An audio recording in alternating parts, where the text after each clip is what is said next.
Good morning বন্ধুরা। সকাল সকাল ঘুম থেকে উঠে যেই জিনিসটা সব থেকে বেশি ডিমান্ড থাকে সেটা হলো চা।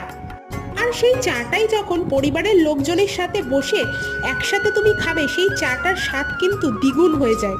মেয়েকেও স্কুলে পাঠিয়ে দিয়েছি, আর এদিকে আমি চা রেডি করছি। ইতিমধ্যে মা বাবাও ঘুম থেকে উঠে গেছে।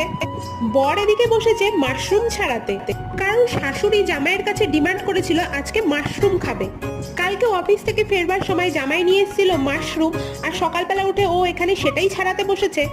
জেনারেলি বাড়িতে মাশরুম আসলে ওটা বরই ছাড়ায়, কারণ আমি অতটা মাশরুম সুন্দর করে ছাড়াতেও পারি না, কাটতেও পারি না। দেখো বর সুন্দর করে মাশরুমটা বেছে দিয়েছে। এখানে আমি মাশরুমটাকে একটু ফ্রাই করে নিচ্ছি। ফ্রাই করে নেওয়ার পর পেঁয়াজ রসুন দিয়ে একদম সুন্দর করে মাংসের মতো রান্না করে নেব। দেখো রান্না করে মাকে দিয়েছিলাম টেস্ট করতে, মা তো খেয়ে বললো অসাধারণ হয়েছে। যাক, মার ভালো লেগেছে। ব্যাস, আজকের ব্লগটা এ পর্যন্তই।